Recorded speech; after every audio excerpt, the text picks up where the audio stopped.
까지 말씀 통해서 결말을 아는 자의 여유라는 제목으로 말씀 함께 나눕니다. 만약 우리가 영화나 드라마를 보고 있을 때 누군가 옆에서 결말을 미리 이야기해 준다면 기분이 어떻겠습니까? 아마 김이 빠져서 보는 재미가 없을 것입니다. 예전에 저도 그랬습니다. 결말을 몰라야 마음이 졸이면서 재미있게 볼 텐데 옆에서 중계하듯 내용을 미리 말해버리면 긴장감이 사라지고 재미가 떨어집니다. 그런데 요즘은 마음이 약해졌는지 영화나 드라마에서 가슴 졸이는 장면이 나오면 잘 보지 않습니다. 얼마 전에도 딸이 넷플릭스 드라마 하나를 추천했습니다. 한 번쯤 생각해 볼 만한 문제를 다루고 있는 드라마여서 아빠 취향에 맞을 것 같다며 추천했습니다.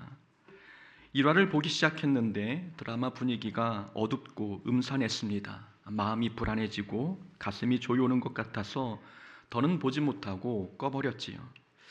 딸은 자꾸 보라고 하는데 저는 그 조마조마한 기분이 싫었습니다. 그래서 딸에게 결말부터 말해보라고 했습니다.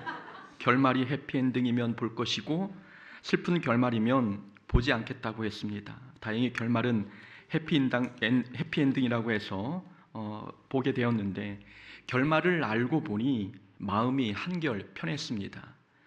주인공이 위험에 처해도 크게 불안하지 않았고 오히려 주인공이 위험에 빠질 때에는 이 상황이 어떻게 해피엔딩으로 이어질까를 기대하게 되었습니다. 결말을 아는 것이 얼마나 마음을 평안하게 하는지 경험했던 순간입니다. 우리가 영화의 결말만 알아도 마음이 평안합니다. 하물며 인생의 결말을 안다면 마음이 더 여유롭고 평안하지 않겠습니까? 인생의 결말이 해피엔딩인 것을 알면 위기는 그대로여도 마음은 두렵지 않습니다. 오히려 하나님께서 이 위기를 어떻게 반전시키실지 믿음으로 기대하게 됩니다. 현재의 고난은 장차 우리에게 나타날 영광과 비교할 수 없도다. 고난의 결말이 영광임을 가르쳐주는 로마서의 말씀입니다. 우리가 만나는 모든 고난의 결말이 영광이라면 우리 마음이 어떻겠습니까? 고난을 만나도 두려워하기보다는 오히려 기뻐할 수 있습니다. 고난의 강도가 커도 주어질 복과 영광이 더 크다는 것을 알면 우리는 고난이 깊을수록 하나님께서 이 고난을 어떻게 영광으로 바꾸실지 믿음으로 기대하게 됩니다. 우리가 환난 중에도 즐거워하나니 이는 환난은 인내를, 인내는 연단을, 연단은 소망을 이루는 줄 알미로다. 환난은 우리를 무너뜨리는 것이 아니라 믿음을 더 단단하게 해주는 역할을 한다는 말씀입니다. 환난의 결말이 해피엔딩임을 말씀하고 있는 것입니다. 환난의 끝이 절망이 아니라 소망인 것을 안다면 누가 환난 가운데 절망할 수 있겠습니까? 이렇게 인생의 결말을 아는 것과 모르는 것의 차이는 큽니다.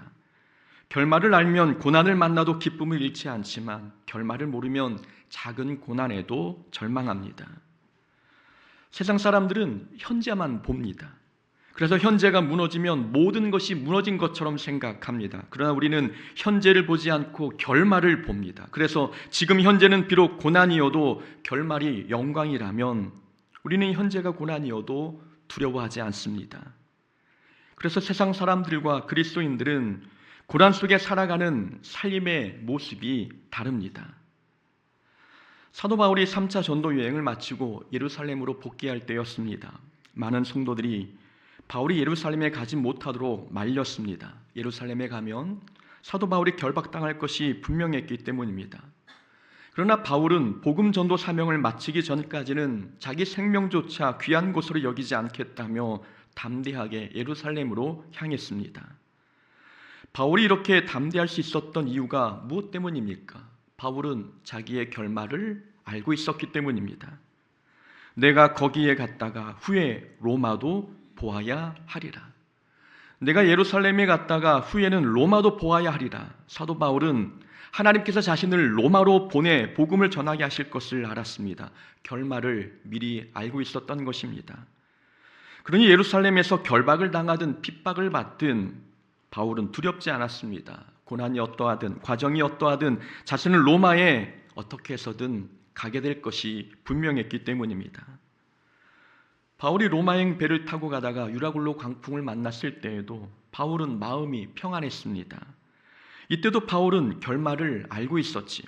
예수님께서 바울에게 나타나셔서 아무도 생명을 잃지 않을 것이라고 말씀해 주셨습니다. 풍랑의 결말이 구원임을 알고 있었기에 모두가 두려워할 때 바울만큼은 평안했습니다. 이것이 예수 믿는 성도에게 주어지는 특권입니다. 우리는 인생의 결말을 알고 있습니다. 하나님과 동행하는 한 어떤 고난도 우리에게 유익이 된다는 것을 우리는 이미 믿음으로 알고 있습니다. 그러니 지금 고난 속에 있다고 해서 낙심할 필요가 없습니다. 지금 겪고 있는 이 고통은 드라마로 치면 중반부의 갈등 장면일 뿐입니다. 결말이 아니라는 말씀입니다. 하나님은 우리를 위해 가장 좋은 결말을 준비하셨고 지금도 그 길로 우리를 인도하고 계십니다. 지금은 잠시 광야를 걷고 있으나 이 길 끝에는 가나안 땅이 준비되어 있습니다. 우리 눈에 우리 인생이 슬픈 결말로 끝날 것처럼 보이지만 하나님의 각본 속에는 우리 인생은 언제나 해피엔딩입니다. 그러니 우리 인생이 벼랑 끝에 서 있는 것 같아도 우리는 낙심할 필요가 없습니다. 다윗이 지금 사울을 피해 광야 이곳저곳을 도망다니고 있습니다. 노베 제사장들은 다윗을 도와줬다는 이유로 몰살당했고 다윗의 도움으로 블레셋에게서 구원받은 그일라 주민들은 다윗을 배반하고 다윗을 사울에게 넘겨주려고 했습니다. 이런 상황이라면 육신은 지치고 마음은 무너질 수밖에 없습니다. 15절을 보면 다윗은 여전히 사울에게 쫓겨 십광야 수풀에 숨어 있습니다. 이때 요나단이 찾아와 다윗을 위로합니다. 하나님을 힘있게 의지하라. 두려워하지 말라. 내 아버지 사울의 손이 내게 미치지 못할 것이요 너는 이스라엘이 왕이 되고 나는 너의 다음이 될 것을 내 아버지 사울도 안다. 요나단은 다윗의 결말을 알고 있었습니다. 사울의 손이 다윗에게 미치지 못할 것이요 다윗은 이스라엘의 왕이 될 것이다. 이것이 다윗의 결말이었습니다. 사울이 아무리 다윗을 추격해도 사울은 다윗을 죽일 수 없었습니다.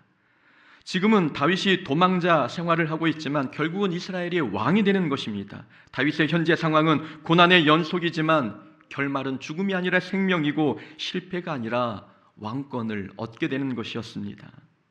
다윗이 자기의 결말을 알았을 때 마음이 어떠했겠습니까? 두려움이 평안으로 바뀌지 않았겠습니까?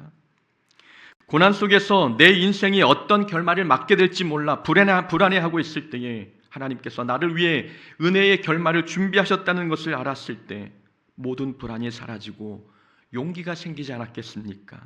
결말을 알면 어떤 고난을 만나도 걱정이 되지 않습니다.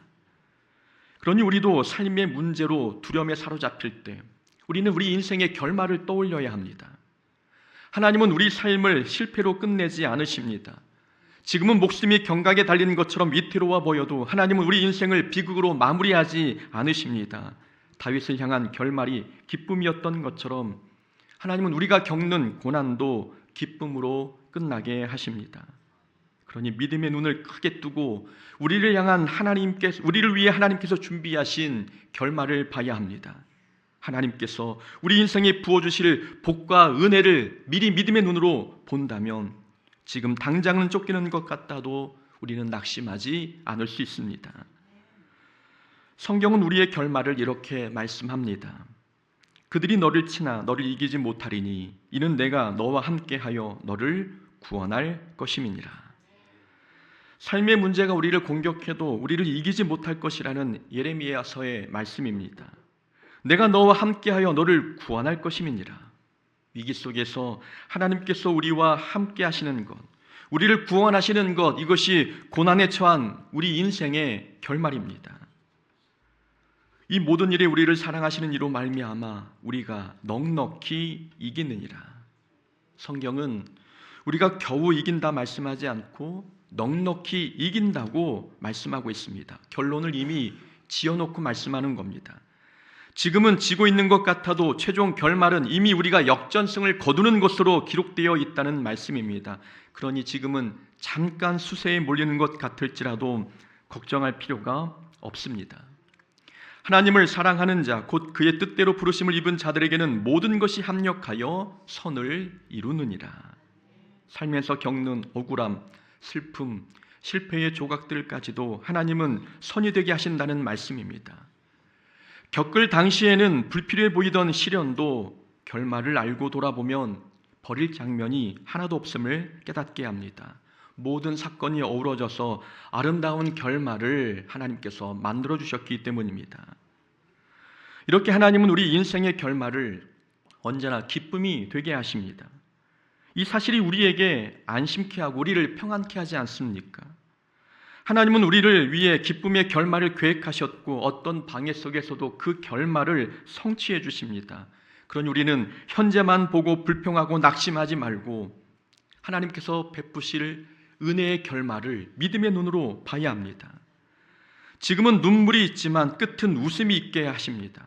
지금은 광야 같지만 끝은 약속의 땅이고 지금은 이해되지 않는 일들 뿐이지만 끝에 가면 그래서 그랬구나 라고 하나님의 뜻을 깨닫게 될 것입니다. 그런 결말을 우리가 미리 알고 있기에 우리는 고난 속에서 삶의 여유를 즐길 수 있게 됩니다.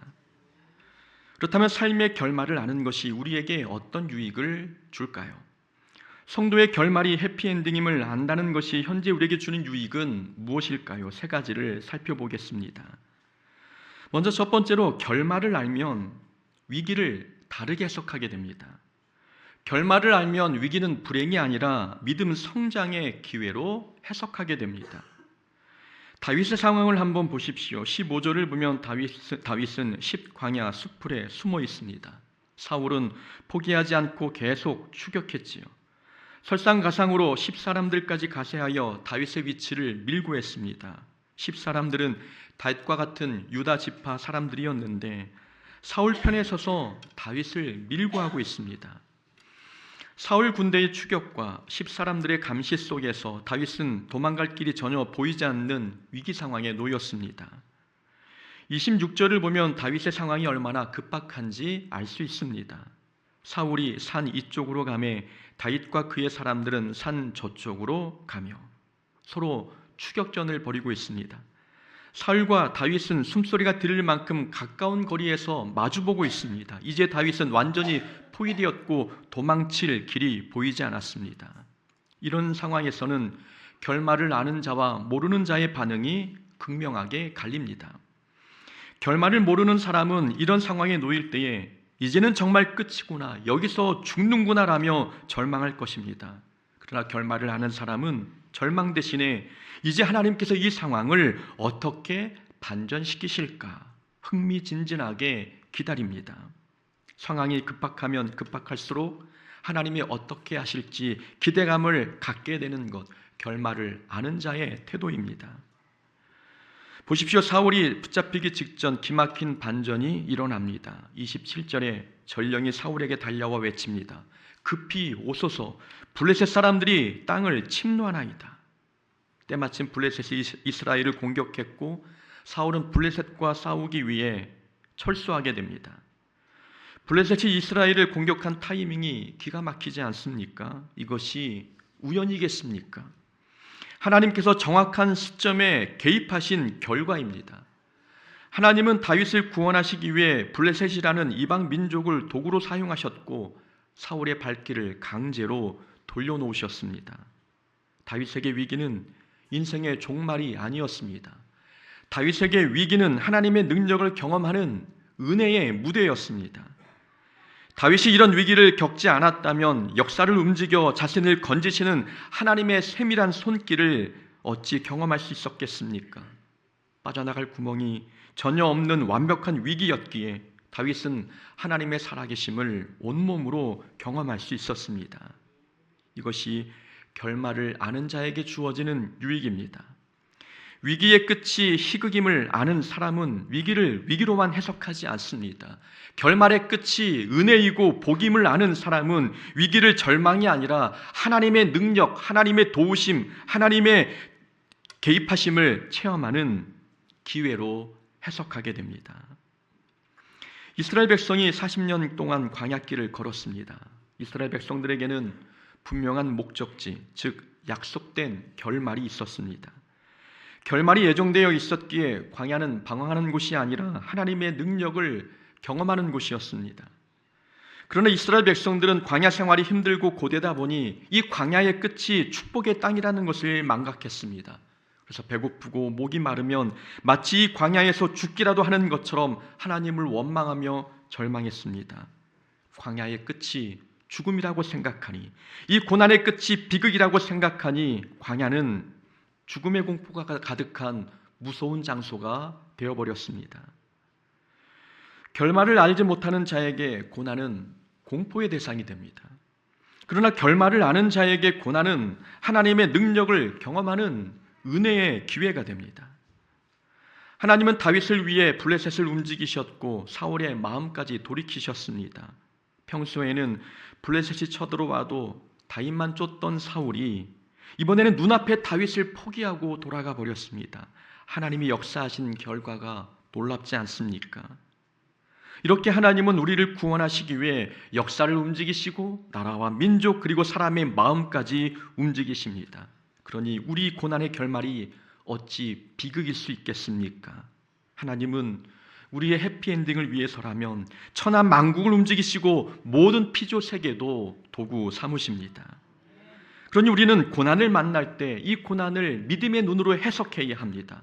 왜 나에게 이런 고난이 찾아왔을까 자책하며 절망하기보다는 고난 속에서 하나님은 어떤 은혜를 베풀어 주실까 믿음으로 기대하는 자들이 되어야 합니다. 결말을 아는 자에게 고난은 끝이 아니라 하나님의 능력을 경험하는 기회입니다. 두 번째로 결과를 알 때 주어지는 유익은 나를 힘들게 하는 사람들이 더 이상 밉지 않게 됩니다. 고난의 결과가 승리임을 알면 우리를 힘들게 하는 사람들이 다르게 보이기 시작합니다. 다윗의 삶을 보면 다윗을 힘들게 한 것은 사울의 서슬퍼런 칼날만이 아니었습니다. 가까운 사람들의 배신이 다윗을 더욱 고통스럽게 했습니다. 다윗이 목숨 걸고 블레셋을 물리쳐 구원해 주었던 그일라 주민들은 다윗을 사울에게 넘기려 배반했습니다. 오늘 본문 20절에 등장하는 10사람들 역시 마찬가지였습니다. 10사람들은 다윗과 같은 유다 지파 소속이었지요. 한 피를 나눈 형제들이 다윗을 지켜주기는커녕 제 발로 사울에게 달려가 다윗의 은심처를 밀고 했습니다. 그를 왕의 손에 넘기는 것이 우리의 의무입니다. 다윗을 사울에게 넘기는 것이 본인들의 의무라고 말하는 이 말 속에 냉정함과 무정함이 서려 있습니다. 다윗의 마음이 얼마나 쓰리고 아팠겠습니까? 인생에서 가장 아픈 고난은 사람 때문에 겪는 고난입니다. 내 실수로 당하는 어려움은 내 자신을 탓하며 어느 정도 견뎌낼 수 있습니다. 그러나 믿었던 사람의 배신으로 입은 상처는 내 영혼을 파괴하고 타인에 대한 신뢰마저 빼앗아갑니다. 다윗도 이런 고통을 당했습니다. 보통 사람 같으면 치가 떨렸을 것입니다. 어떻게 저럴 수 있나? 내가 왕이 되면 저들을 심판하리라. 내가 저들을 위해 얼마나 헌신하고 수고했는데 나를 어떻게 이렇게 대할 수 있는가? 아마 복수의 칼날을 갈았을지도 모릅니다. 그런데 다윗은 사람들을 미워하지 않았습니다.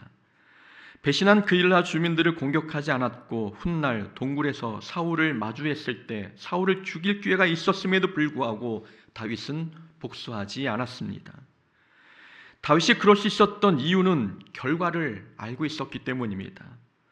요나단을 통해 들은 결말, 즉 너는 이스라엘의 왕이 될 것이고 사울의 손은 내게 미치지 못할 것이다. 이 결말을 다윗은 알고 있었습니다.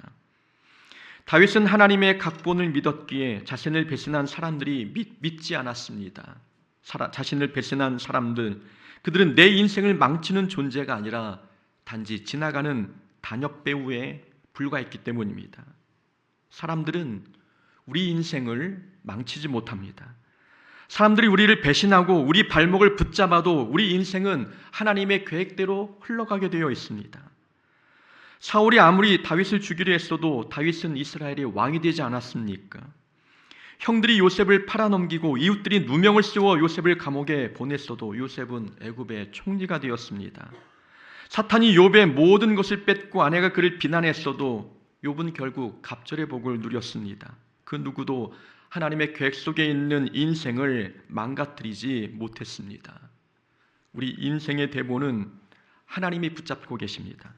사람이 아무리 우리를 흔들어도 하나님께서 정하신 결말은 결코 바뀌지 않습니다. 그러니 누군가 우리를 힘들게 해도 그들을 미워할 필요가 없습니다. 스데반 집사는 자신을 향해 돌을 던지는 자들을 위해 기도했습니다. 주여, 이 죄를 그들에게 돌리지 마옵소서. 스데반 집사는 순교의 상황에서도 사람을 미워하지 않았습니다. 보통 사람 같으면 억울함과 증오로 가득 찼겠지만 스데반의 눈은 이미 열린 하늘문과 보좌에 계신 예수님을 보고 있었습니다. 예수님을 보았다는 것은 이 영적 전쟁에서 스데반이 승리했다는 뜻이고 스데반의 구원이 사람들의 방해에도 불구하고 완성되었음을 의미합니다. 사람들이 스데반을 죽음으로 내몰았어도 이렇게 스데반이 여유를 가지고 중보기도 할 수 있었던 이유는 사람들의 핍박이 승리의 결말을 바꾸지 못했기 때문입니다. 예수님도 십자가 위에서 기도하셨습니다. 아버지여, 저들을 사하여 주옵소서. 사람들이 예수님을 십자가에 못 박았지만 십자가의 구원 계획은 실패하지 않았습니다. 오히려 사람들의 악행이 구원을 완성하는 도구가 되었습니다. 사람들은 하나님께서 정하신 결말을 바꾸지 못합니다. 그러니 사람을 미워하지 말고 그들을 긍휼히 여겨야 합니다. 우리를 비판하고 상처 주는 사람들은 하나님의 계획을 몰라서 그러는 것입니다. 본문 속 10사람들이 다윗이 이스라엘의 왕이 될 것을 알았다면 다윗을 밀고 했겠습니까? 그들은 다윗을 도와줬다가는 본인들도 노베 제사장들처럼 죽임을 당할까 봐 무서워서 밀고 한 것입니다. 10사람들은 복수의 대상이 아니라, 미움의 대상이 아니라 하나님의 사랑과 긍휼 그리고 용서가 필요한 자들입니다. 혹시 지금 우리 마음속에 쉽게 잊혀지지 않는 얼굴들이 있습니까? 내게 상처 준 사람들, 나를 오해한 사람들, 나를 배신한 사람들이 생각날 때마다 꾹꾹 눌러놨던 상처가 다시 수면 위로 올라오고 있지는 않습니까? 그런 사람들이 생각날 때마다 우리는 마음속으로 이렇게 고백해야 합니다. 저 사람은 내 결말을 바꿀 수 없어. 저 사람은 하나님 손에 붙잡혀 있는 내 인생을 바꿀 수 없어. 이 말을 끊임없이 되풀이해야 합니다. 피조물인 사람은, 이 피조물인 사람들은 창조주 하나님의 작품을 망칠 수 없습니다. 그러니 보복하지 마시고 분노를 오래 품지도 마시며 스스로 심판자가 되어 나를 상처 준 사람을 판단하지 마십시오. 사람은 복수의 대상이 아니라 긍휼의 대상입니다. 결말을 아는 사람은 사람들을 미워하지 않습니다. 세 번째로, 결말을 아는 사람은 인생의 막다른 골목에서도 극단적인 선택을 하지 않습니다. 26절을 한번 보십시오. 사울과 그의 사람들이 다윗과 그의 사람들을 애워싸고 잡으려 함이었더라. 여기서 애워쌌다라는 단어는 틈이 전혀 없다는 뜻입니다. 인간적인 계산으로는 다윗이 외통수에 걸린 것입니다. 사울이 공격 명령만 내리면 다윗은 단번에 잡힐 수 있는 상황이었습니다. 세상 사람 같으면 이런 상황에서 극단적인 방법을 선택했을 것입니다. 도망가도 죽고 맞서 싸워도 죽는다면 그냥 스스로 목숨을 포기하거나 무모하게 행동했을 것입니다. 그러나 다윗은 달랐습니다. 24절부터 29절 사이를 보면 다윗이 말하는 장면이 하나도 나오지 않습니다. 인생에서 가장 위급한 순간이었지만 다윗은 침묵했습니다. 지금은 목소리 크게 떠들며 살려달라고 부르짖어야 될 그 타이밍인데 다윗은 침묵했고 기다렸습니다. 결말을 이미 알고 있었기 때문입니다. 자신의 현재의 상황이 전혀 살 소망이 없는 절망처럼 보이지만 결과는 죽음이 아니라 이스라엘의 왕이 되는 것이었습니다. 그 결말을 알고 있기에 다윗은 극단적으로 행동하지 않고 기다렸습니다. 그 결과 하나님의 도우심이 극적으로 나타나지 않았겠습니까? 하나님은 우리를 위해 언제나 놀라운 결과를 준비하십니다. 그러니 앞이 보이지 않고 문제 해결의 기미가 전혀 보이지 않아도 극단적인 선택을 하지 마십시오. 인간적인 방법이 모두 사라진 바로 그 순간이 하나님이 일하실 적기입니다. 우리 눈에는 길이 보이지 않아도 하나님께는 아직 수만 가지의 해결 방법이 남아 있습니다. 우리 하나님은 길이 없는 광야에 길을 내시고 물 없는 사막에 강을 내시는 분이십니다. 바다를 갈라서라도 길을 만드시고 바다가 갈라지지 아니하면 바다 위를 걷게 해서라도 우리를 건지시는 전능하신 분이십니다. 그러니 희망이 보이지 않을 때는 극단적인 선택을 할 게 아니라 하나님을 붙잡고 기도해야 합니다. 빌립보 감옥의 간수를 보십시오. 지진이 나고 옥문이 열리자 그는 죄수들이 도망간 줄 알고 칼을 빼어 자결하려고 했습니다. 결말을 몰랐기 때문입니다. 죄수가 탈옥하면 자신이 책임을 지고 죽어야 한다는 생각이 있었기에 스스로 목숨을 끊으려 했습니다.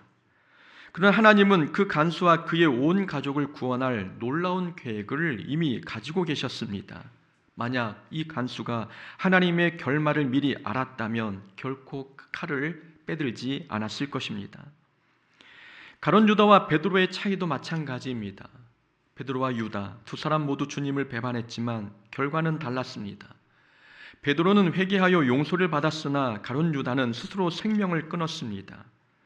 이 유다는 죄의 결말이 심판으로 끝나는 줄만 알았습니다. 아무리 극악무도한 죄를 지어도 우리에게 십자가의 사랑과 용서라는 결말이 있다는 것을 몰랐던 것입니다. 유다가 비극적인 길을 선택한 이유는 결말을 몰라서였습니다. 혹시 지금 인생의 막다른 골목에 서 계신 분이 계십니까?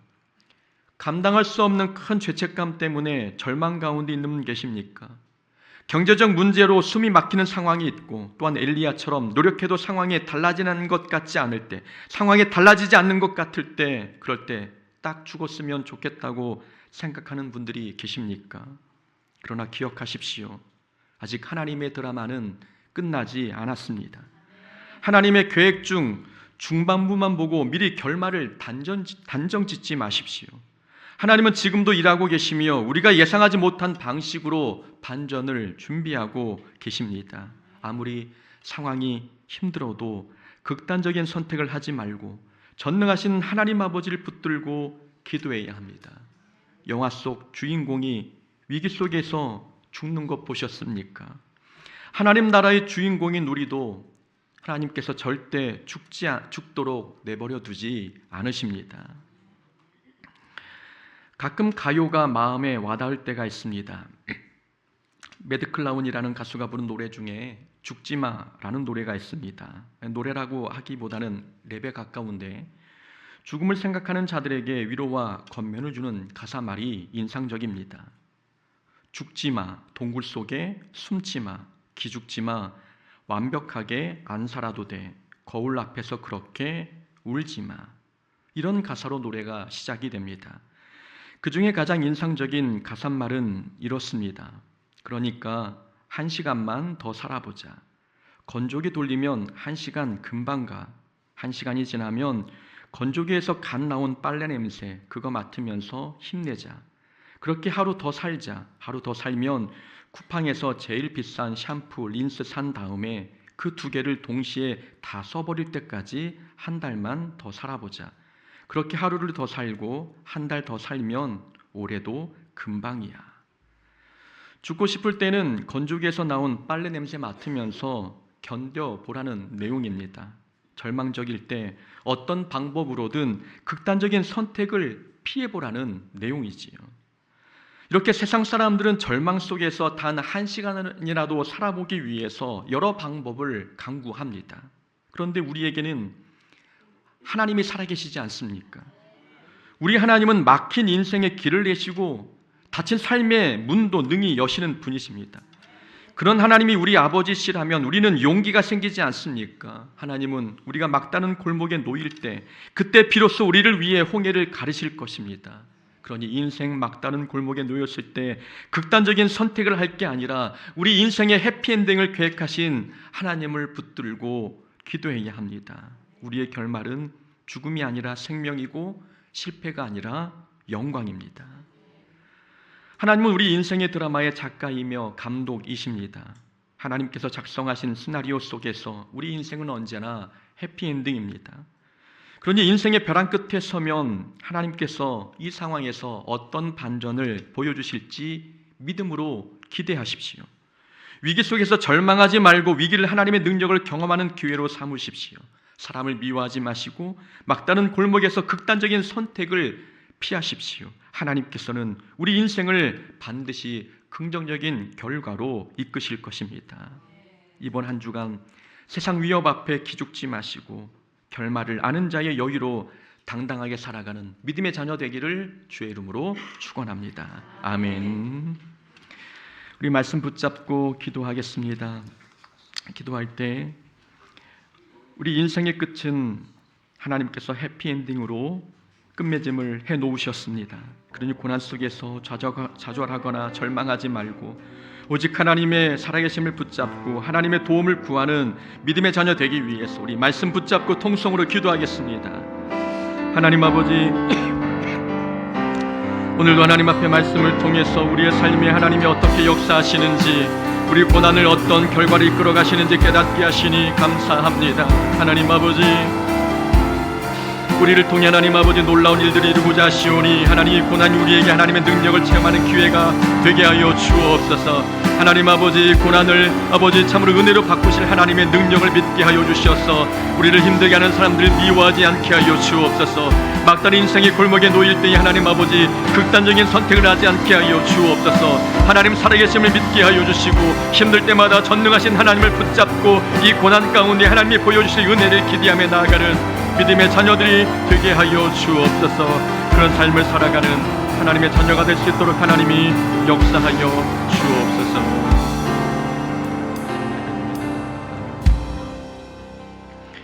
하나님 아버지, 현재의 고난을 영광으로 은혜로 바꾸어 주실 줄 믿습니다. 이 말씀 붙잡고 현재의 고난을 능히 이겨내는 믿음의 자녀들이 되게 하여 주옵소서. 고난을 절망으로 삼지 않게 하시고 하나님의 능력을 체험하는 기회로 여기게 하여 주옵소서. 고난 속에서 사람을 미워하지 않게 하시고 극단적인 선택을 하지 아니하며 오직 전능하신 하나님 붙들고 고난 속에 믿음을 성장시키는 발판으로 삼는 자들 되게 하여 주옵소서. 예수님의 이름으로 기도하옵나이다. 아멘. 우리 하나님 찬양하며 준비한 예물 봉헌하겠습니다.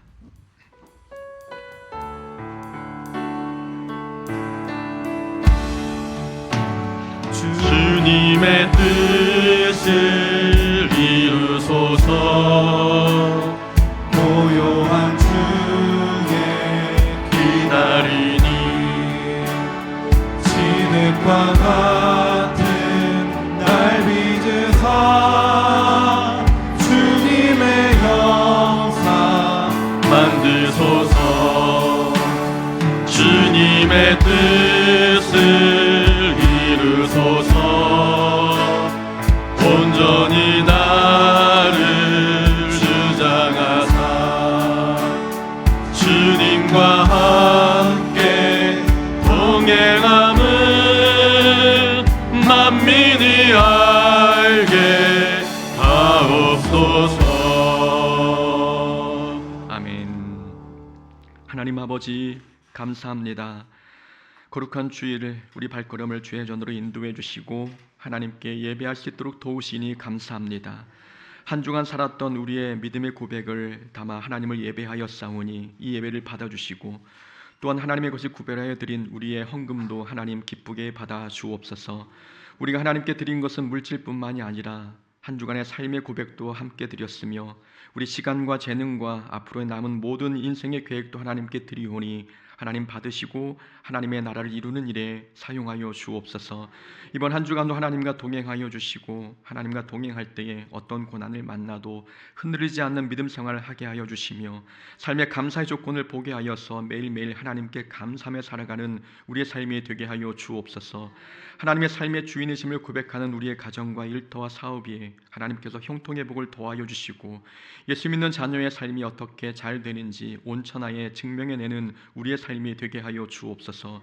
우리 교회도 축복하여 주셔서 하나님의 귀한 사명 감당함에 부족함이 없는 교회가 되게 하시고 이 지역을 하나님 나라 이루는 일에 우리 교회가 도구되게 하시며 거룩한 사명 감당함에 있어 우리 교회가 물질이 부족하지 않게 하시고 일꾼도 부족하지 않도록 하나님께서 날마다 채워 주옵소서. 예수님의 이름으로 기도하옵나이다. 아멘. 우리 옆에 분, 뒤에 분 인사할 때 우리 새해 복 많이 받으십시오. 여러분 인사하겠습니다. 새해 복 많이 받으십시오. 새해 복 많이 받으십시오.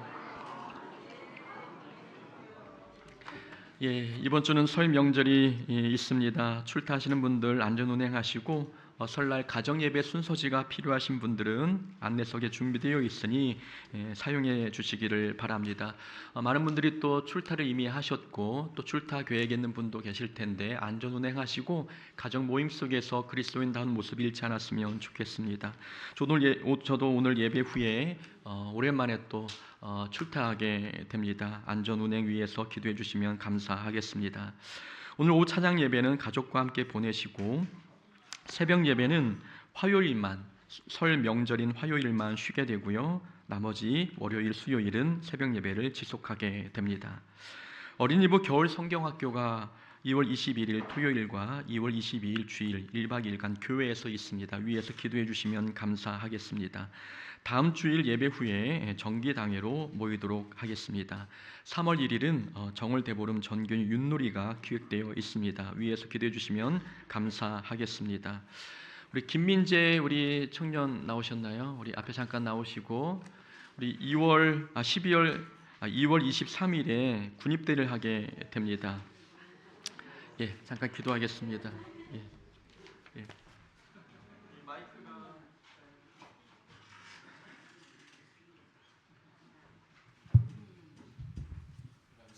잠깐 기도하겠습니다. 머리를 가렸네요. 깎은 거는. 예, 짝짝으로 봅시다. 이쪽 좀 내려가시고 목사님 키가 작았어? 예.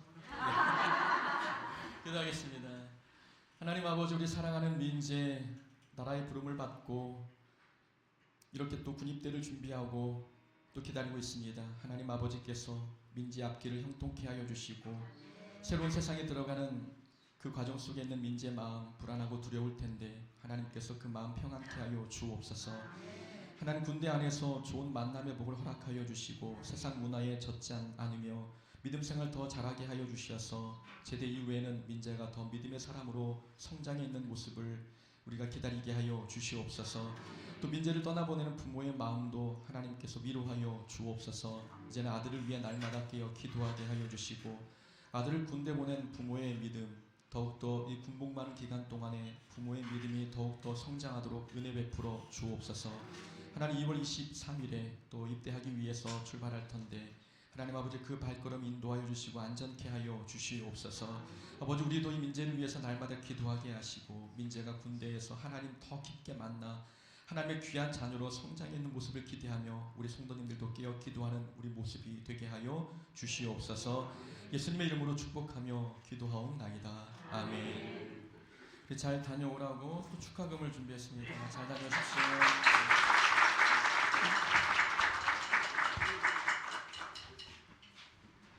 작년 이맘때쯤에 우리 아들 입대해서 기도했는데 벌써 1년이 지나고 곧 있으면 아들이 제대가 될 것 같습니다. 우리 민재도 시간 금방 갑니다. 예, 이 말을 군에 있는 군인들은 잘 이해를 하지 못하는데 금방 가니까 잘 복무하시고 오셨으면 좋겠습니다. 예배 후에 한나 여전도에 원래외로 잠깐 모이도록 하겠습니다. 우리 다 같이 일어나셔서 우리 마지막 찬양 부르고 축도함으로 삶의 예배 자리로 나아가겠습니다.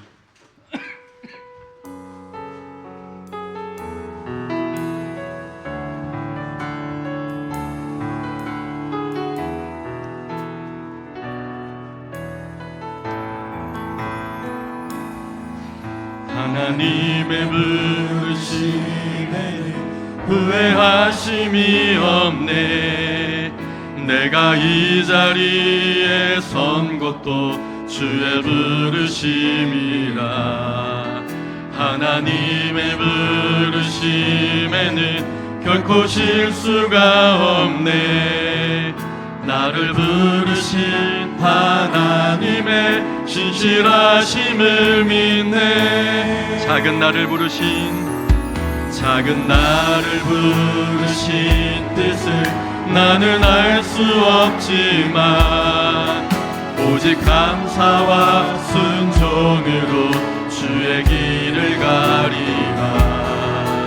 때론 내가 연약해져도 주님 날 도우시니 주의 놀라운 그 계획을 나는 믿으며 살리.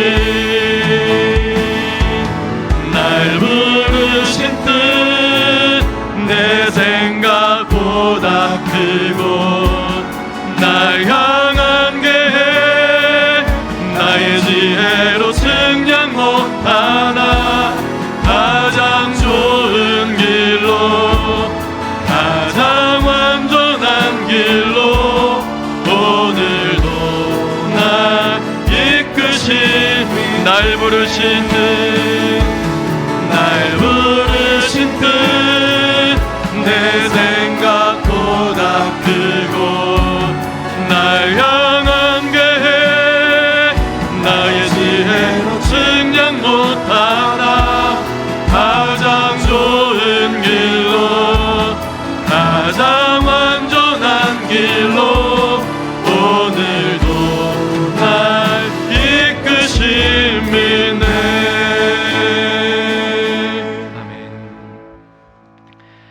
이제는 우리 주 예수 그리스도의 은혜와 하나님 아버지의 크신 사랑과 성령님의 교통하심이 이제는 고난의 결말을 믿음의 눈으로 미리 알고 어떤 고난 가운데서도 담대하겠다 다짐하고 돌아가는 우리 공소북계 모든 성도들 머리 위에 지금부터 영원히 함께 하옵기를 축원하옵나이다. 아멘.